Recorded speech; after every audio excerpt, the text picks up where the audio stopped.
La realidad, primero. Llovía desde la noche anterior. La alta selva goteaba sin tregua sobre los helechos tibios y lucientes, y una espesa y caliente bruma envolvía el paisaje fantástico. En lo alto de un nogal, acurrucado en una horqueta, el hombre terciario esperaba pacientemente que el agua cesara. No era cómoda su espera, sin embargo. El cobertizo que lo cubría goteaba por todas partes, sobre todo a lo largo de la rama en que se recostaba. Tenía, tras 14 horas de lluvia, la espalda completamente mojada. El hombre consideró largo rato los agujeros del cielo, pestañeó rápidamente y cambió de postura. El agua cesó al fin y con los primeros rayos del sol el arborícola abandonó su cubil. Tenía hambre y las nueces del contorno habían concluido. Lanzóse por entre las ramas evitando la vegetación inferior, demasiado rica de pestilente humedad y reptiles. Y allá abajo, en efecto, subía un deleterio vaho de cieno y plantas podridas. Toda una vida deslizante populaba en el fondo, y aunque el hombre iba por lo alto de rama en rama, deteníalo a veces el potente chapoteo de un monstruo que pasaba bajo él, dejando el rastro abierto entre los helechos. 2 horas después el cenagal concluía, y el hombre descendió al suelo. Su busto, fatigado por la larga erección de la marcha arborícola, doblábase ahora a tierra. Caminaba en 4 patas, con la honda fruición ancestral que surge de repente hoy mismo en un simple gesto, en la trituración de un hueso. Hacía ya mucho, sin duda, que el hombre terciario había comenzado a caminar en 2 pies, pero el hábito natal y obstinado de la bestia, hecho deleite, proporcionábale en 4 patas una confianza de especie desde largo tiempo fijada, que le hacía ronronear de satisfacción. Alzaba veces contra un tronco y observaba. Áspero pelo le cubría todo el cuerpo. Los brazos colgantes le llegaban a la rodilla, la mandíbula prominente y casi siempre entreabierta cuando se incorporaba por el ansia de la angustiosa observación. Dejaba ver una terrible dentadura cuyos dientes, en vez de encajar, enrasaban unos contra otros. El gorila concluía ahí. La cabeza tenía ya más volumen, había más cráneo dilatado por el esfuerzo de los 4 o 5 ideas, no más, de un cerebro animal aún, para cuya torturante elaboración la bestia del momento prestaba toda su potencia sanguínea y muscular. El hombre prolongó aún su marcha por el suelo, hasta que un agudo alarido de guerra y hambre lo lanzó de nuevo a los árboles. La selva había crujido a lo lejos. El ruido de gajos rotos avanzaba en destallidos cada vez más secos, y un instante después el monstruo terciario llegaba, con el largo cuello tendido a todas partes, los ojos fosforescentes y desvariados por 12 horas de extrañas roídas. Lanzó aún un alarido angustioso, trotó deliberadamente de un lado a otro y hundió de nuevo en la selva su urgente galope de vida o muerte. El hombre, con la cabeza hundida entre los hombros, lo había seguido con los ojos. No había surgido seguramente en todo el periodo terciario ser más desamparado que él. Los animales sobre la tierra, los que nadaban en las aguas, los que volaban por los aires, todos le eran infinitamente superiores como tipos de especie que han de perdurar por su potencia de medios vitales. Durante millares de siglos el hombre luchó atrozmente por la estricta conservación del individuo, exterminado sin tregua gracias a su mísera defensa, acechado con la marisma cuando iba a beber, sitiado en el árbol y sobre todo lo más terrible, asaltado durante el sueño en su propia guarida. El futuro dominador de la bestia pupulante no tuvo una hora de tranquilidad en la tierra que lo echaba por su ineptitud. El cubil aéreo que le preservó de las fieras terrestres creó su primera pobre esperanza de continuar la especie. Pero lo más necesario era la conquista del sueño. No conoció jamás el miserable lo que es el descanso pleno. Acurrucado contra una rama, sin atreverse a extender las piernas para tener el salto a mano, angustiado por el menor desplazamiento al pie de su árbol, por el más furtivo arañazo a lo largo del tronco, sus noches fueron, durante millares de siglos, un constante martirio. Y él, desvalido y mísero ser, nacido fuera de tiempo en una edad en la que la vida se devoraba a sí misma de exuberancia hostil, debió tener una energía de vida verdaderamente heroica para haber sobrevivido a aquella lucha desigual. Segundo, el hombre terciario prosiguió su avance. Tras un elástico brinco iba ya a coger la fruta entrevista por fin tras las colgantes lianas, cuando de pronto quedó inmóvil, con el brazo prendido aún de un gajo. Enfrente de él, a 15 metros, se hallaba, quieto también, otro hombre. Durante 10 segundos ninguno de los dos se movió, hasta que del pecho de nuestro conocido brotó un bramido que se fue extinguiendo en honda rotundidez, como si aún continuara en el pecho después de haber cesado en la garganta. Al oírlo el otro se replegó, mientras su pelo, como el de un felino, se abatía completamente sobre el cráneo chato. Era una hembra, una mujer terciaria. El hombre, sin apartar un instante la vista, desprendió lentamente el brazo sujeto aún en alto. Súbitamente la hembra se lanzó al suelo y el hombre hizo lo mismo. Ambos cayeron y permanecieron un instante en cuatro patas, como aturdidos por la congestión de bestialidad que los inundaba aún. La hembra fue la primera en incorporarse ante el segundo bramido del macho erizado del celo, y dio un prodigioso salto hacia adelante, en el preciso instante en que el hombre se lanzaba sobre ella. Pero el violento manotón se perdió en el aire, y entonces comenzó la persecución terciaria, jadeante sin cuartel, de rama en rama, sobre el suelo, de nuevo sobre el bosque goteante, rompiendo gajos y lianas, llenando la selva con el violento resoplar de su fatiga. Al fin la hembra, exhausta, se deslizó a tierra, e irguiéndose recostada a un árbol, lanzó un agudo bramido. Pero el hombre caía ya sobre ella y durante un minuto la lucha se desenvolvió entre feroces rugidos de pasión y rabia. La hembra, defendiéndose, mordía cuanto le era posible. El hombre, que estrujaba y desmeñaba solamente, mordió al fin.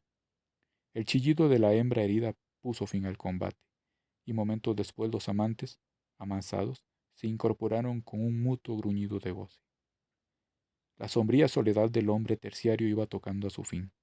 Las luchas de amor eran cada vez menos rudas, y si el macho continuaba siempre asaltando a la hembra cuando la entreveía en el bosque, sentía ya por lo menos la fraternidad de la especie en el mutuo desamparo ante el ataque de las fieras.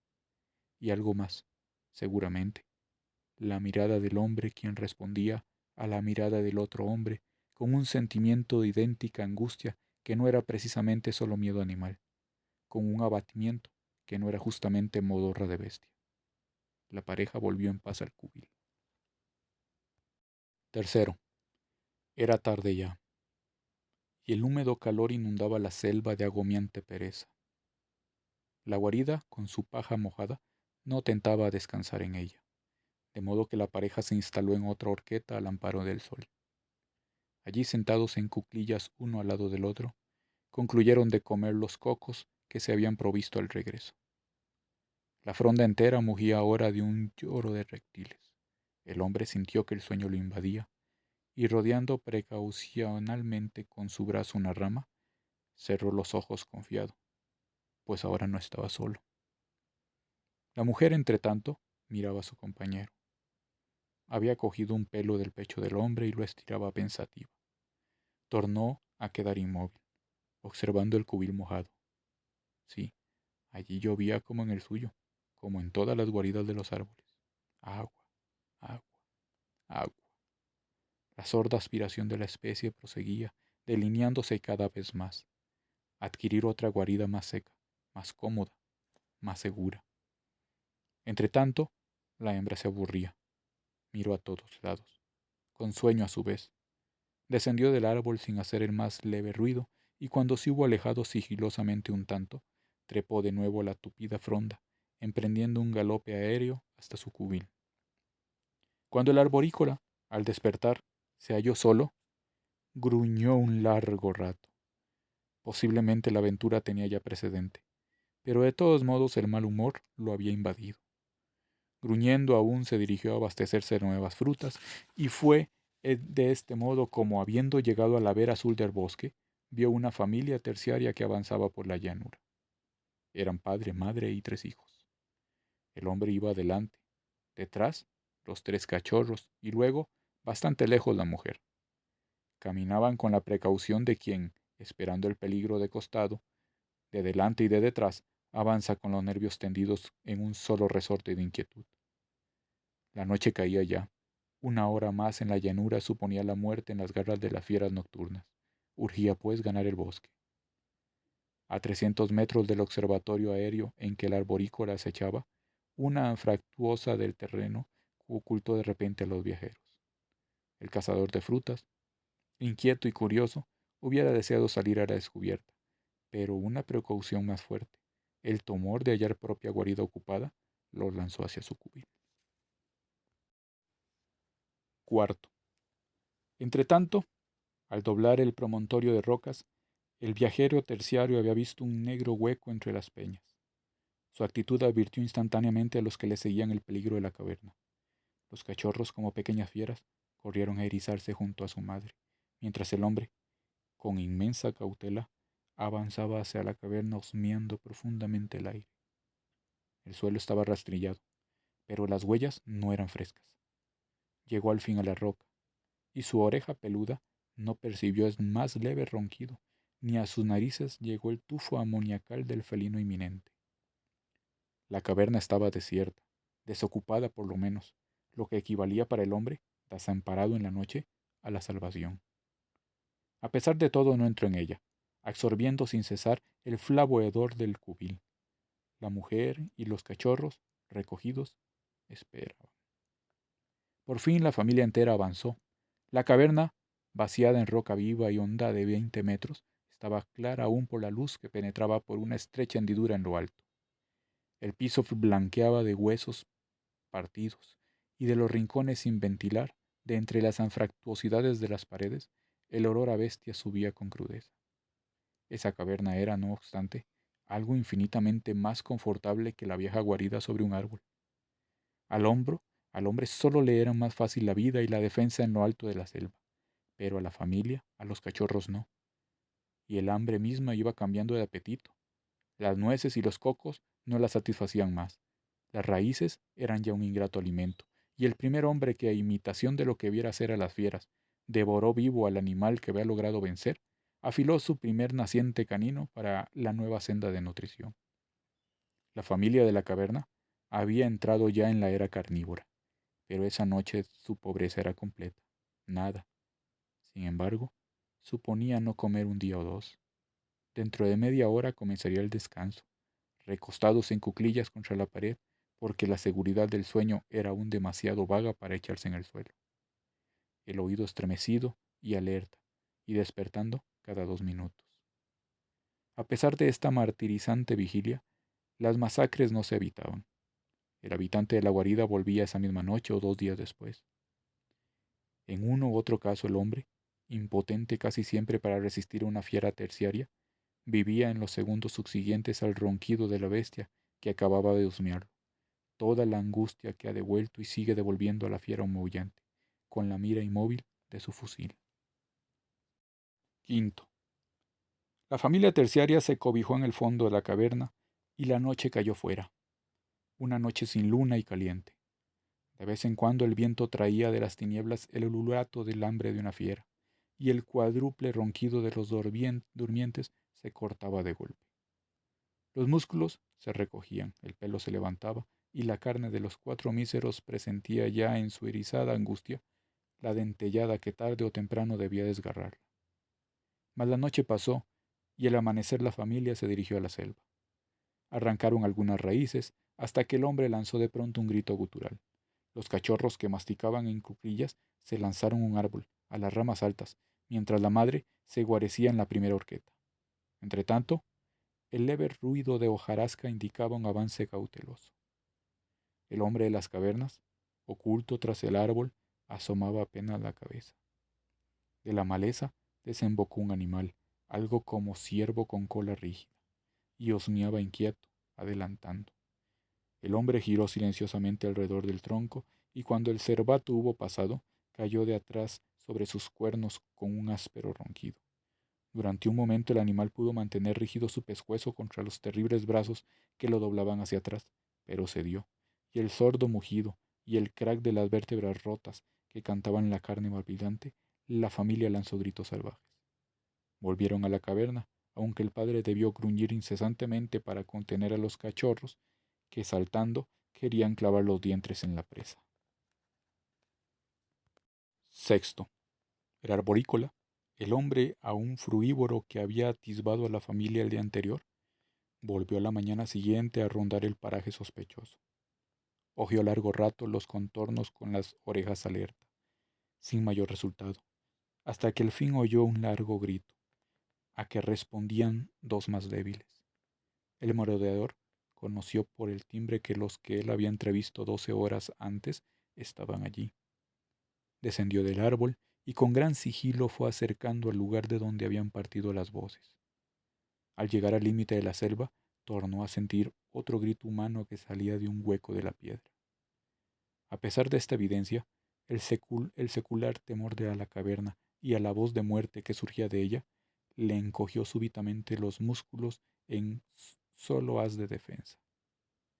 Pero el grito que había salido de allí no era de fiera, por lo cual reculó sigilosamente y bordeó la caverna, cuya parte superior tenía el nivel del bosque. El hombre avanzó sobre la roca viva y, como en todos los momentos de peligro, doblando adelante y sosteniendo el cuerpo con el dorso de las manos, se detenía cada instante a mirar fijamente la roca, colocándole la mano abierta encima. Volvía la cabeza atrás y proseguía avanzando. De pronto se detuvo y echó la cabeza de costado, casi a ras de piedra. Delante de él estaba la grieta cuya luz penetraba en la caverna. El arborícola volvió a mirar atrás y tendiéndose de bruces aplicó el ojo a la hendidura. En el primer momento no vio sino 4 manchas negras sobre el suelo blanco de huesos, pero al rato distinguió las espaldas peludas de la familia de la caverna, y un instante después llegaba a sus oídos el ruido claro de los huesos de ciervo triturados entre las mandíbulas. Como su crispación de una hora antes, su primer movimiento ahora había sido también de instintiva guardia contra el ataque de la fiera que presentía abajo, en aquellas bocas que devoraban carne. Eran hombres como él, sin duda, y los enemigos suyos eran los de aquellos que partían huesos. Pero el ancestral terror de la especie, el ineludible fin de la carne viva del hombre que tarde o temprano ha de ser devorada, prestaba a sus semejantes de la caverna un carácter claro y neto de fieras, que se sobreponía a sus figuras humanas. Así el arborícola, menos que fraternidad, había sentido en el naciente dominador del felino echado ya de su guarida, su inmediato parentesco con el león, cuya ansia de carne y médula adquiría. Algo, sin embargo, como respiración o arañamiento, llamó la atención del hombre de la caverna y le hizo suponer un momento su tarea. Miró inquieto a todos lados, mientras los cachorros se apoderaban de un hueso partido y grasiento. Con rampante sigilo, el arborícola se dirigió hacia atrás, reculando para evitar un brusco movimiento. Séptimo. A la mañana siguiente, no obstante, el hombre frugívoro estaba de nuevo en su apostadero, atisbando la entrada de la caverna. Vio así salir a los comedores de carne que se encaminaban al bosque precisamente en su dirección. El arborícola evitó el encuentro saltando de rama en rama, y acurrucado en una alta horqueta, miró pasar a la familia sedienta, en procura de agua. Cuando hubo transcurrido un largo rato, bajó del árbol y se dirigió a la caverna. Dentro de la gruta, el olor flavo imperaba aún sobre el de las entrañas descompuestas del cervato, y las anchas narices del hombre terciario aspiraron con porfiada plenitud el tufo del enemigo. Huesos con carne adherida yacían desparramados. El arborícola revolvió curioso y titubeante los despojos sangrientos. Súbitamente se apoderó de un hueso y oyó al galope en 3 patas. Fue en la horqueta del primer árbol del bosque donde el arborícola, acurrucado, probó y gustó la carne. Fraternal eslabón tendido desde entonces entre el hombre y la bestia. En toda la larga lucha de aquel para salir de la bestialidad propia y circundante, acaso sea esta la única vez que descendió. Hasta ese momento, el más leve impulso a enderezar el busto, el oscuro y pertinaz anhelo de una habitación segura, cada grito menos áspero que los anteriores, era un nuevo jalón en la marcha ascendente que dejaba atrás y para siempre a las bestias, sus excompañeros. No hubo siquiera en esta caída explosión de atavismo, pues ni su digestión ni su dentadura lo llamaban a desgarrar carne. Probó carne por imitación simiesca, y entre el hombre, más altamente espiritual, y los animales, a que se llama por última significación bestial, fieras, ha quedado ese lazo fraternal de persecución, asesinato y dentellada desgarrante, que une al tigre de la jungla con el degollador de gallinas. Octavo. 15 veces seguidas el merodeador se apoderó de la comida ajena, sin que el hombre de la caverna notara el robo. El arborícola había abandonado del todo el cobertizo y pasaba ahora la noche en un árbol cualquiera de las inmediaciones de la caverna. No se apartaba casi del lugar. Caminaba horas enteras a lo largo de la selva, asomándose a la linde de vez en cuando para mirar la entrada de la caverna. En una de estas ocasiones, y mientras el arborícola, con el cuerpo oculto tras un tronco, miraba desde lejos la guarida del otro, sintió detrás de sí un crujido de rama y se volvió. A 10 metros, encogido aún por el furtivo avance entre la maleza, estaba el hombre de la caverna. Ambos quedaron inmóviles, mirándose de hito en hito. El sentimiento de la especie miserable, asaltada y exterminada constantemente, quitó en el primer instante a ese encuentro la aspereza de la circunstancia. Seguramente el hombre de la caverna no vio en su semejante sino a un merodeador que atisbaba su cueva, pero el otro había acogido con un ronquido de defensa al despojado por sus robos. El hombre de la caverna rugió a su vez, y en los ojos de uno y otro brilló la misma lúgubre luz de lucha. Un alarido lejano, de animal cogido de un salto en el bosque y desangrado vivo, ahogó instantáneamente su agresividad. Volvieron a ser las pobres bestias corridas, y el pelo de ambos se abatió en la misma fraternal angustia. Gruñendo aún por propio respeto, se alejaron el uno del otro. El arborícola hacia el fondo tupido del bosque, el otro hacia su cueva. Al día siguiente, el arborícola volvió a rondar la caverna, pero sin atreverse a entrar más. Aunque sufría el ansia de la carne probada, no había matado aún. Pernoctaba por allí en una rama cualquiera. En los primeros días se había construido una ramada, al pie de un árbol, para abandonarla la noche siguiente. El cobertizo no le satisfacía más. Encontráronse otra vez el arborícola y el de las cavernas, pero la distancia que media desde la copa de un árbol al suelo. El de abajo, que pasaba revolviendo raíces, vio al otro al levantar la cabeza. El arborícola acogió la mirada de descubierta con sordos gruñidos que el otro devolvió, alejándose con simulada indiferencia. Noveno. Así pasó un tiempo más. La inmensa humedad de la estación precipitaba lluvia tras lluvia sobre la tierra.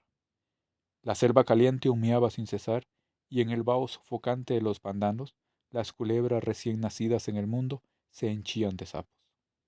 Las guaridas estaban infestadas de hongos, y los cobertizos se caían deshechos de podredumbre. Las fieras, mordidas por la artritis, buscaban fuera de la selva un cubil seco y amplio, y de este modo las noches del hombre terciario llegaron a ser más duras aún, sin ramada ni seguridad en ninguna especie, reumático, perseguido y torturado por la falta de descanso. La tiniebla animal, sin embargo, que anegaba el cerebro terciario, comenzaba a romperse, y del primer rasgón había salido el golpe de luz que lanzó al hombre hacia las cavernas. El peligro no disminuía en la nueva guarida, y antes bien aumentaba. O el hombre tropezaba con la fiera al entrar en ella y era devorado, o la fiera devoraba al hombre cuando al volver hallaba al intruso.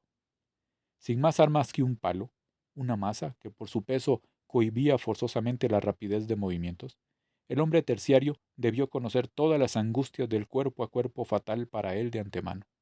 Su mísera arma pudo haberle servido para detener un zarpazo, pero casi nunca para matar. O bien la masa saltaba en astillas y en medio minuto del hombre no quedaba nada, salvo, a excepción de su heroísmo.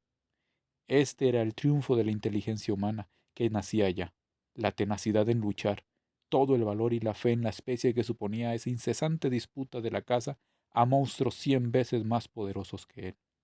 Y al hombre que vivía aún en los árboles iba a tocar participar en la lucha. Décimo. Fue a altas horas de la noche cuando el arborícola, acurrucado en una rama, sintió el bramido. La fiera estaba cerca, tan cerca que un segundo grito la sintió a 300 metros de allí, y al tercer bramido, más agudo y rotundo, porque la fiera estaba ya fuera del bosque, tuvo la seguridad de que se dirigía a la caverna.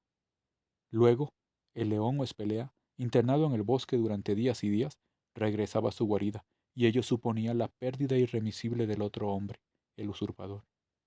Las narices abiertas del arborícola pregustaron el olor a carne masacrada y sus muelas trituraron anticipadamente los sangrientos despojos de la lucha. En su ansia del fruto prohibido durante meses, su hambre no distinguía entre hombre o bestia. Iba a proveer carne veteada de nervios y médula profunda. Lanzóse del árbol y se deslizó hasta la vera del bosque. Un espantoso rugido a 100 metros lo estremeció violentamente. La fiera estaba ya sobre la caverna, y 2 segundos después, un alarido humano resopló en las tinieblas. El arborícola, que hasta entonces había respondido al clamor de la bestia con el sacudimiento defensivo de sus nervios, sintió vivo esta vez, al oír el desamparado grito humano, el recuerdo de la caverna que frecuentara y del hombre cuya comida había sido la suya. No remordimiento, pero sí solidaridad de establo. El acercamiento de dos perros que comen chicos, que han comido en el mismo plato, y todo lo que cabe suponer.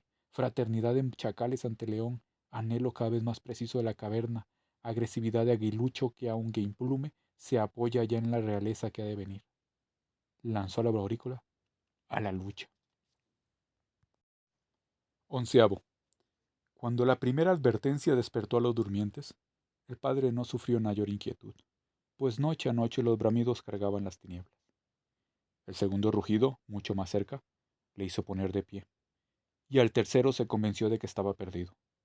Como la caverna era demasiado grande para resistir ventajoso a un león, el hombre se lanzó afuera, y ocultándose tras un peñasco, con la masa en ambas manos y los músculos tensos en la mayor concentración posible de fuerzas, esperó.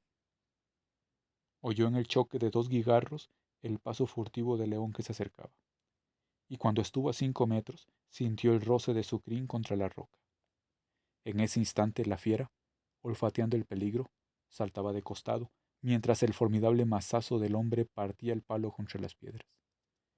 El hombre vio de frente a los 2 luces verdes y, empuñando desesperadamente lo que le quedaba de masa, esperó.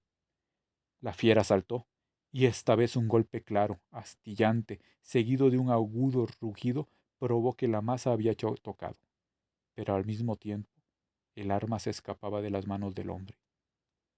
Ambos, león y hombre, rodaron juntos, y no se había apagado aún el grito de la fiera victoriosa cuando el arborícola caía sobre ella y un nuevo mazazo le partía el cráneo y enseguida otro y otro más. Tendido de costado, el cuerpo extenso y las patas estiradas, el león de las cavernas, con abiertos ronquidos de agonía, fue muriendo. El vencedor, recostado contra el peñasco, jadeaba violentamente por la carrera, mientras a sus pies un nuevo hombre pagaba con 5 ríos de sangre el interminable tributo a la conquista de la habitación. La mujer y los cachorros llegaban a un galope repleto de alaridos.